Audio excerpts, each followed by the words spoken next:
नमस्कार, बहुत स्वागत है आपका INS 24/7 में। मैं हूं आपके साथ नदीम अहमद और वक्त हो चला है दो प्रदेश खबर विशेष का। तो चलिए बुलेटिन की शुरुआत उत्तर प्रदेश की एक अहम खबर से करते हैं। दरअसल समाजवादी पार्टी के वरिष्ठ नेता आजम खान करीब 23 महीने के बाद जेल से रिहा हो गए। सीतापुर जेल से उन्हें रिहा किया गया। जेल के बाहर समाजवादी पार्टी के कार्यकर्ता और उनके समर्थकों का भारी हुजूम था। आजम खान के बीएसपी में शामिल होने की अटकलों पर समाजवादी पार्टी के सुप्रीमो अखिलेश यादव ने कहा, आजम खान और समाजवादियों ने लंबे समय से भाजपा का सामना करने में प्रमुख भूमिका निभाई है। हमें उम्मीद है कि आने वाले समय में उनके सभी मामले खत्म हो जाएंगे। सपा सरकार बनने के बाद जिस तरह से सीएम ने उनके और डिप्टी सीएम के साथ साथ भाजपा नेताओं के खिलाफ मुकदमे वापस लिए हैं, आजम खान के खिलाफ सभी झूठे मुकदमे वापस लिए जाएंगे। वहीं उत्तर प्रदेश में राज्य महिला आयोग के उपाध्यक्ष अपर्णा यादव ने सपा के नेता आजम खान की रिहाई पर प्रतिक्रिया दी। अपर्णा यादव ने कहा कि न तो उनके जेल जाने में बीजेपी की भूमिका है, न छूटने में। उन्होंने कहा कि आजम की रिहाई का फैसला कोर्ट का है, बीजेपी से किसी व्यक्ति का लेना देना नहीं है। अगर किसी ने कोई जुर्म किया होगा तो उसके लिए न्यायपालिका है।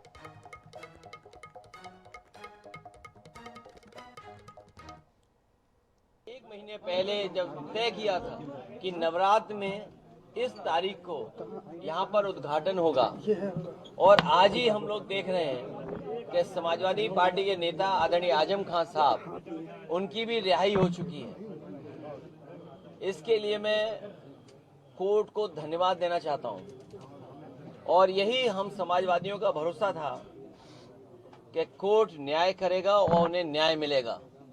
हमें उम्मीद है कि आने वाले समय में एक भी झूठा मुकदमा या इस तरह का सरकार जो लगातार भारतीय जनता पार्टी की और वहां का विधायक, खासकर जो रामपुर का विधायक, वो भारतीय जनता पार्टी के लोग मिलकर के, और एक ऐसा अधिकारी जिसको एक्सटेंशन पे एक्सटेंशन पे एक्सटेंशन पे एक्सटेंशन पे एक्सटेंशन कम बोला है मैंने, लगातार मिला है, वो और एक ऐसा अधिकारी जिसको एक्सटेंशन पे एक्सटेंशन पे एक्सटेंशन पे एक्सटेंशन पे एक्सटेंशन कम बोला है मैंने, लगातार मिला है, वो अन्याय नहीं करेंगे। हमारे समाजवादियों के लिए खुशी का समय है कि जहां पर वो आज रिहा हो करके, आज जेल से रिहा हुए हैं। वो भारतीय जनता पार्टी का किसी भी व्यक्ति विशेष से किसी प्रकार का ना लगाव है, ना किसी प्रकार की इस तरीके की बात है कि उसको जेल भिजवाने का काम हम लोगों ने किया है। मैं ये समझती हूँ कि कोर्ट ने अपने सबूतों के आधार पर उनको जेल भेजा, और अगर वो बेल पर आए हैं या छूट गए हैं तो वो भी सबूतों के आधार पर ही होगा। खबर रायसेन से है, जहां उदयपुरा विधानसभा के ग्राम पिपरिया पुआरिया गांव पहुंचकर लोक स्वास्थ्य राज्य मंत्री नरेंद्र शिवाजी पटेल ने समाज से अलग किए गए संतोष परोचे वाल्मीकि के घर पर भोजन कर सामाजिक समरसता का संदेश दिया। बता दें कि ग्रामीण क्षेत्र में आज भी जातिगत भेदभाव देखने को मिलता है। यही संतोष परोचे के साथ भी हुआ, जिन्होंने अपने पिता के श्राद्ध में दूसरे समाज के दोस्तों को बुलाया तो उन्हें सामाजिक बहिष्कार झेलना पड़ा। यहां तक कि समाज ने संतोष को दंड भी दिया। यह बात मंत्री नरेंद्र शिवाजी को पता चली तो वे संतोष के घर गए और उनके घर उन्होंने भोजन किया।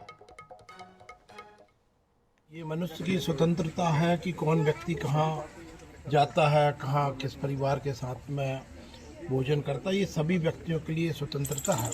ऐसी स्वतंत्रता में यदि कोई व्यक्ति सामाजिक बहिष्कार इत्यादि की घटना करते हैं, पंचायत करते हैं, तो निश्चित रूप से कानून के विरुद्ध है, संविधान के विरुद्ध है, तो तकलीफ होना निश्चित रूप से स्वाभाविक है। तो जहाँ का मैं जनप्रतिनिधि हूँ, उस क्षेत्र में यदि ऐसी घटना घटती है तो मुझे निश्चित रूप से व्यक्तिगत रूप से मैं आहत हुआ। सर जी, कोई प्रोग्राम नहीं था और थोड़ा एक काम हो गया था यहाँ पे, कारण मेरे पिताजी का श्राद्ध था यहाँ पे, तो किसी अन्य समाज को मैंने इनवाइट कर दिया वहाँ पे। तो वो लोग आए तो उन लोगों ने खाना माना खा लिया, तो उनकी जो समाज वाले थे उन लोगों ने उनका ऑब्जेक्शन लिया, उसकी ये पूरी बात फैली हुई थी। उस वजह से मंत्री जी मेरे घर पे पधारे। और जीएसटी में छूट से 2 पहिया के साथ साथ 4 पहिया वाहनों के दामों में भी बड़ी गिरावट देखने को मिली है। कारों पर 18 और 40% टैक्स लिया जा रहा है। टाटा के टियागो से लेकर सफारी तक 75,000 से 1.5 लाख रुपए तक कीमत घटी है। शोरूम संचालकों का कहना है कि गाड़ियों के सस्ते होने से बिक्री बढ़ी है। नवरात्रि के चलते बुकिंग भी ज्यादा आ रही है। जीएसटी के स्लैब में राहत के बाद अब पूरे देश में जीएसटी बचत महोत्सव के रूप में मनाया जा रहा है और इसका सीधा असर मार्केट में भी देखने को मिल रहा है। जहां पर एक और 2 पहिया वाहनें सस्ती हुई है तो वहीं पर 4 पहिया वाहनों में बेहद ही ज्यादा बचत जो है वो आम जनता की हो रही है। खास तौर पर बात करें तो टाटा समेत अलग अलग कई ब्रांड्स हैं जिनकी गाड़ियां जो है करीब 50,000 रुपए से लेकर के 1.5-2 लाख रुपए तक भी सस्ती हुई हैं। और नवरात्रि भी है सर, नवरात्रि भी है, इस बार जीएसटी में बड़ी राहत मिली है लोगों को। हाँ, जैसे अभी देखा जा रहा है कि ये जीएसटी महोत्सव टाटा इसको बहुत अच्छे से मना रही है। हम टाटा मोटर्स की डीलर हैं नेशनल गैरेज रायपुर में। यहाँ टियागो में 75,000 से लेकर सफारी में 1.5 लाख तक के जीएसटी छूट है। इसको और प्रोत्साहन देने के लिए कंपनी ने इसमें बहुत ज़्यादा अपनी तरफ से भी छूट दी है, जो करीब 25,000 से लेकर 1 लाख रुपए तक छूट है। तो इसका बहुत ज़्यादा अच्छा रिस्पांस मिला है। कस्टमर्स बहुत उत्साह से आ रहे हैं गाड़ी खरीदने के लिए। एक आम आदमी के लिए ये बहुत अच्छा है। टियागो एक बहुत अच्छे प्राइस में मिल रही है ताकि वो एक एंट्री लेवल की कार खरीद सके कस्टमर। और इसका कम से कम हम इस महीने 200 गाड़ी का सेल करेंगे। नवरात्रि में जो नॉर्मल हमारा सेल होता है और पिछले 1 महीने से इसके लिए वेट भी कर रहे थे कस्टमर्स, तो इस महीने 200 के ऊपर हमारी गाड़ियाँ बिकेंगी। और दिवाली के लिए भी बहुत अच्छी बुकिंग आ रही है। मेरे को पूरी उम्मीद है ऐसी नवरात्र हमने आज तक नहीं मनाई होगी। मोदी जी ने सबका मुंह मीठा कर दिया जैसा उन्होंने कहा था। सर एक और बात करें, अगर ईवी की बात करें तो ईवी में भी आप लोग डिस्काउंट दे रहे हैं? हाँ, ईवी में डिस्काउंट है। ईवी में टाटा मोटर्स का शेयर सबसे ज़्यादा है पूरे मार्केट में, 60-65% मार्केट शेयर है। तो ईवी वैसे ही बहुत अच्छा सेल है, उसमें जीएसटी पहले से कम है और छत्तीसगढ़ गवर्नमेंट की सब्सिडी भी है। तो इसके लिए भी उत्साह से लोग खरीद रहे हैं और अभी ईवी का भी बहुत ज़्यादा लोगों में एक्सेप्टेंस आ रहा है। नवरात्रि के फेस्टिवल के साथ साथ इस बार जीएसटी बचत महोत्सव के रूप में मनाया जा रहा है, क्योंकि जीएसटी के स्लैब में बड़ी राहत मिलने के बाद 75,000 रुपए से लेकर के 1.5-2 लाख रुपए तक गाड़ियों में जो है वो लोगों की बचत हो रही है। और जैसा कि शोरूम संचालकों का कहना है कि इस बार बुकिंग्स भी काफी ज्यादा अच्छे से आ रही है, क्योंकि जनता को कहीं ना कहीं महंगाई से एक बड़ी राहत है। कैमरामैन के साथ मोहम्मद सैन, NH24/7 रायपुर। और इंदौर में नगर निगम ने बड़ी कार्रवाई करते हुए जगन्नाथ नारायण धर्मदास ट्रस्ट की बिल्डिंग सील कर दी है। ट्रस्ट पर पिछले 3 सालों का लगभग 11 लाख रुपए और चालू वर्ष का 4 लाख यानी कुल 15 लाख रुपए से अधिक का संपत्ति कर बकाया था। समय पर कर जमा न करने पर नगर निगम ने यह सख्त कदम उठाया। मंगलवार सुबह नगर निगम ने देवी अहिल्या मार्ग स्थित जगन्नाथ नारायण धर्मादा भवन पर बड़ी कार्रवाई करते हुए 20 से अधिक दुकानों को सील कर दिया। नगर निगम की ओर से कहा गया कि जब तक संपत्ति कर नहीं मिलता तब तक दुकानें नहीं खुलेंगी। आज जोन क्रमांक 3 द्वारा एक बड़े जो बकायेदार हैं उनके विरुद्ध हमारे वरिष्ठ अधिकारियों के निर्देशन में पुनः संपत्ति कुर्क की जब्ती की कार्रवाई शुरू की गई है, जिसमें जगन्नाथ नारायण धर्मदा ट्रस्ट 126 देवी अहिल्या मार्ग जेल रोड पर लगभग 10,96,000 रुपये बाकी है, जिसमें वित्तीय वर्ष का 4 लाख रुपये है और इनके द्वारा 3 साल से संपत्ति का जमा नहीं किया जा रहा है। आज हमारे द्वारा 27 दुकानों को सील किया गया है। और बीना में अम्बेडकर तिराहे पर करीब 2 घंटे तक कांग्रेसी कार्यकर्ताओं ने सरकार के खिलाफ जमकर नारेबाजी की। वहीं एसडीएम के नाम तहसीलदार अंबर पंथी को ज्ञापन सौंपा गया। कांग्रेस की मांग है कि खाद नहीं मिलने से किसान बेहद परेशान है और किसानों की परेशानी को देखते हुए किसानों को पर्याप्त खाद उपलब्ध कराकर व्यवस्थित तरीके से खाद वितरित की जाए और वोट चोरी के मुद्दे पर जांच कमेटी बनाकर मामले की निष्पक्ष जांच की जाए।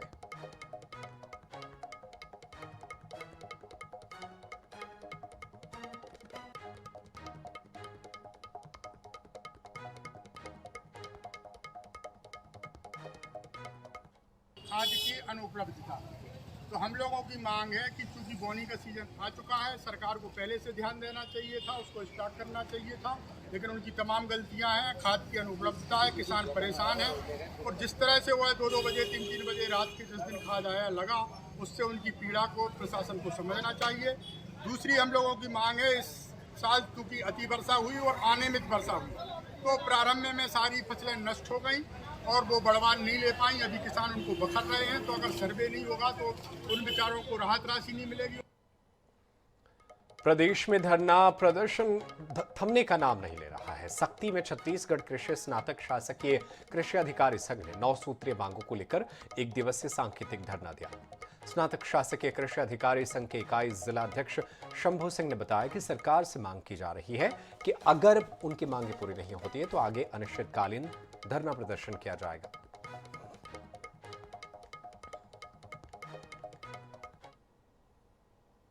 आह्वान पे आज हम लोग 1 दिवसीय धरना प्रदर्शन कर रहे हैं, जिसमें 9 सूत्री मांग को लेकर हम लोग आज धरना प्रदर्शन कर रहे हैं, जिसमें मुख्य रूप से 4300 ग्रेड पे मांग जो है हम लोग का लगभग 7 सालों से चल रहा है, जिसका शासन ने अभी तक संज्ञान नहीं लिया है। हम लोग वर्तमान में आज 1 दिवसीय धरना प्रदर्शन पर यहाँ बैठे हुए हैं। हमारी ज्यादा कुछ मांग शासन से नहीं है। हमने कुछ छोटी छोटी मांगे जो की है, जिसमें जैसे हमारे जो ग्रामीण कृषि विस्तार अधिकारी भाई हैं, वो उनके आज के डेट में सभी भाइयों के पास एक क्षेत्र से लेकर 2 से 3 क्षेत्रों का प्रभार है। इंदौर के द्वारकापुरी थाने में लव जिहाद के मामले में बजरंग दल कार्यकर्ताओं ने थाने का घेराव किया। थाने से बाहर बैठाने की बात पर थानेदार से हुई बहस के बाद बजरंग दल के कार्यकर्ताओं ने सड़क पर बैठकर हनुमान चालीसा का पाठ किया। दरअसल लव जिहाद का ताजा मामला द्वारकापुरी थाना क्षेत्र से सामने आया है, जहां दानिश नाम के युवक ने हिंदू युवती को प्रेम जाल में फंसाया और धमकाकर होटल में दुष्कर्म किया। साथ ही घटना का वीडियो बनाकर आरोपी फरार हो गया। पीड़िता ने घटना की शिकायत पहले राजेंद्र नगर पुलिस से की थी। इसी घटना को लेकर सोमवार रात बजरंग दल के कार्यकर्ताओं के साथ पीड़ित युवती द्वारकापुरी थाने पहुंची थी, जहां बजरंग दल के कार्यकर्ताओं के साथ थाना प्रभारी ने अभद्र व्यवहार किया। बहरहाल हंगामे के बाद पुलिस ने आरोपी दानिश को गिरफ्तार कर लिया है। फरियादिया के द्वारा थाना द्वारकापुरी में एक आवेदन दिया गया था और रिपोर्ट की गई थी कि उसके साथ एक लड़के ने पहले दोस्ती की, फिर उसके साथ गलत संबंध बनाए और जब फरियादिया की शादी हो रही थी तो फिर जो फोटो वीडियो के आधार पर उसको ब्लैकमेल करने लगा, उसके साथ जबरदस्ती शारीरिक संबंध बनाने का दबाव डालने लगा और उस पर उसे धमकाने लगा। तो इस पर से थाना द्वारकापुरी में चूंकि घटनास्थल राजेंद्र नगर का है तो 0 पर कायमी की जाकर 64 VNS दुष्कर्म की विभिन्न धाराओं में और धमकाने 351 के तहत केस रजिस्टर किया जाकर इन्वेस्टिगेशन में लिया गया है। 0 पर FIR की गई है। राजेंद्र नगर का मामला है, इसमें आरोपी को गिरफ्तार कर लिया। और चलिए इस बीच बड़ी खबर आप तक पहुंचाते हैं। कांकेर से बड़ी खबर है, सुरक्षा बलों नक्सलियों के बीच मुठभेड़, टेका पानी के जंगल में मुठभेड़, मौके से हथियार और नक्सल सामग्री बरामद। बड़ी खबर आप तक पहुंचा रहे हैं। इस वक्त की बड़ी खबर, इलाके में सर्च ऑपरेशन जारी है। मौके से हथियार और नक्सल सामग्री बरामद हुई है। DRG BSF जवानों की संयुक्त कार्रवाई। तो इस वक्त की बड़ी खबर आप तक पहुंचा रहे हैं। टेका पानी के जंगलों में मुठभेड़ जारी है। मौके से पुलिस को बड़ी कामयाबी मिली है, हथियार बरामद हुए हैं। तो इस वक्त की ये अहम खबर आप तक पहुंचा रहे हैं। DRG BSF जवानों की संयुक्त कार्रवाई कांकेर में जारी है। सुरक्षा बलों और नक्सलियों के बीच मुठभेड़ जारी है। और चलिए ज्यादा जानकारी के लिए हम अपने सहयोगी का रुख कर लेते हैं। हमारे साथ गौरव श्रीवास्तव हमारे सहयोगी फोन लाइन पर मौजूद हैं। गौरव, क्या कुछ जानकारी है इस मुठभेड़ को लेकर, अपडेट कीजिए। जी बिल्कुल, देखिए ये कोयलीबड़ा थाना क्षेत्र का ये पूरा इलाका है, जहां पर नक्सलियों की एक बड़ी टीम की मौजूदगी की सूचना पुलिस के पास थी, जिसके बाद DRG और BSF की टीम ने एक संयुक्त ऑपरेशन लॉन्च किया था। 2 दिन से ये ऑपरेशन वहां पर चल रहा है, जिसमें आज शाम जो है नक्सलियों के साथ पुलिस की मुठभेड़ हुई है और मौके से एक पिस्टल बरामद हुआ है। साथ ही भारी संख्या में वहां पर नक्सलियों की सामग्री भी मिली है। इलाके में सर्च ऑपरेशन अभी भी जारी है। हालांकि इस मुठभेड़ में किसी के हताहत होने की खबर नहीं है, लेकिन पुलिस की टीम लगातार नक्सलियों की तलाश में जंगलों की खाक छान रही है, ताकि नक्सली जो है वो ये चीज भी स्पष्ट है क्योंकि एक बड़ा घेरा बनाकर यहाँ पर एनकाउंटर किया गया है। तो कहीं ना कहीं उम्मीद है कि नक्सली ज्यादा दूर नहीं भाग पाए होंगे और उनकी तलाश अभी भी यहाँ पर जारी है। जी बिल्कुल, नक्सलियों के खिलाफ लगातार कार्रवाई जारी है। बहुत शुक्रिया तमाम जानकारी के लिए। आप नजरें बनाए रखिएगा, आगे भी आपसे जानकारी हासिल करते रहेंगे। तो बड़ी खबर आप तक पहुंचा रहे हैं कांकेर से, जहां पर नक्सलियों और जवानों के बीच मुठभेड़ जारी है। और बड़ी खबर आप तक पहुंचाते हैं जांजगीर चांपा से। बड़ी खबर है, JSW पावर प्लांट के GM को धमकी, जान से मारने की धमकी मिली। आरोपी को पुलिस ने गिरफ्तार कर लिया। आरोपी छत्तीसगढ़ क्रांति सेना का है सदस्य। अकलतरा थाना के तरौद का पूरा मामला है। तो बड़ी खबर आप तक पहुंचा रहे हैं। इस वक्त की बड़ी खबर, छत्तीसगढ़ क्रांति सेना का सदस्य है आरोपी, जान से मारने की धमकी मिली है। जांजगीर चांपा से ये बड़ी खबर आप तक पहुंचा रहे हैं। जान से मारने की धमकी दिया है आरोपी फिलहाल पुलिस की गिरफ्त में है।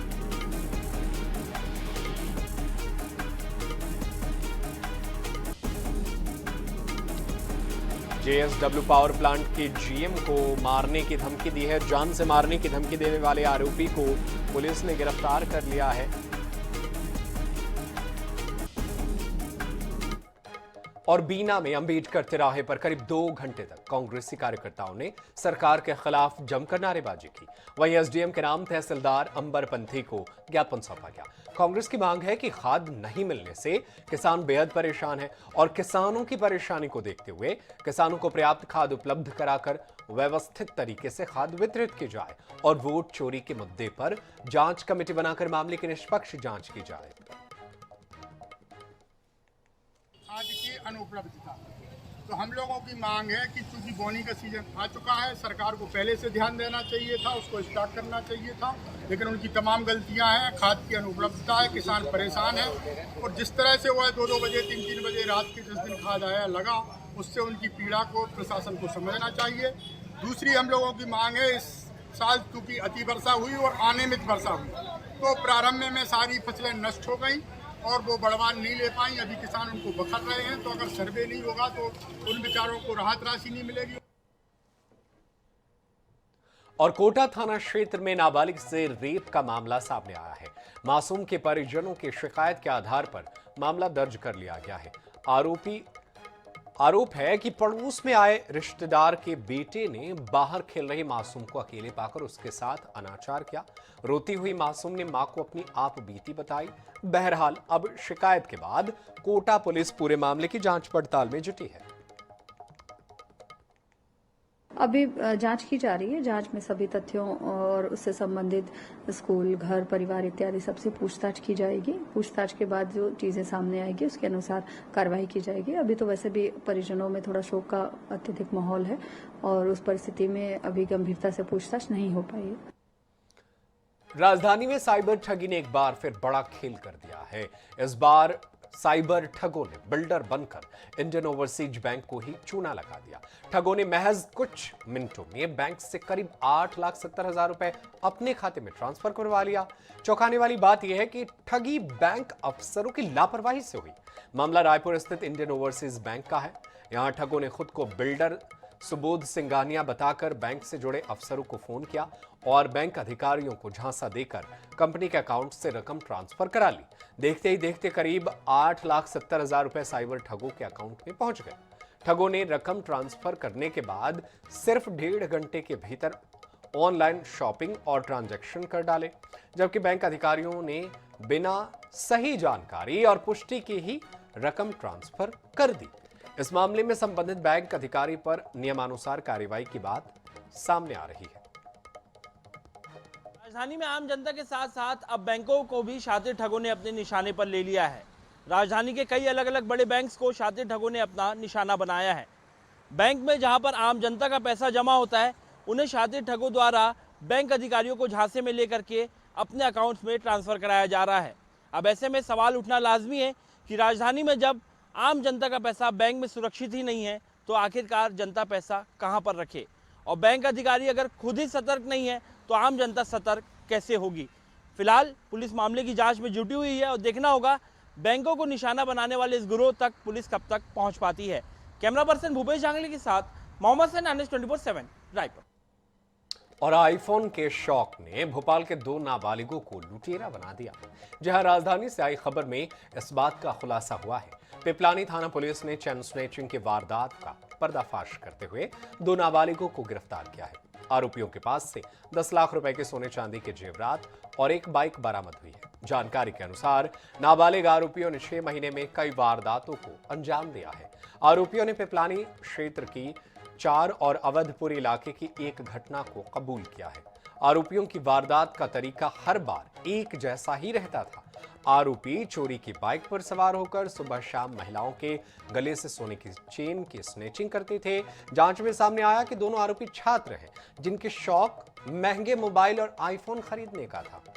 इसी के चलते उन्होंने वारदातों को अंजाम देना शुरू किया था। आरोपी सोने को मुथूट फाइनेंस में गिरवी पर रखते थे। के माध्यम से उन्होंने गोल्ड बेचा या अब तक कुछ जानकारी आई? अभी तक की पूछताछ में ये सामने आया है कि पहला तो इन्हें आईफोन खरीदने का शौक था, तो एक इसी अमाउंट से इन्हें आईफोन खरीदा है। साथ ही पूछताछ में अभी मेमोरेंडम पे ये भी आया है कि कुछ जेवरात इन्होंने मुथूट फाइनेंस में गिरवी रखे हैं, गोल्ड लोन लिया है जिससे कि, और अभी आगे की पूछताछ की जा रही है। अगर इस संबंध में साक्ष्य एकत्रित हुए तो आगे अग्रिम कार्रवाई की जाएगी। और फिलहाल मेरे साथ इस बुलेटिन में इतना ही, लेकिन देश दुनिया की खबरें लगातार जारी है। आप देखते रहिए INS 24/7। धन्यवाद।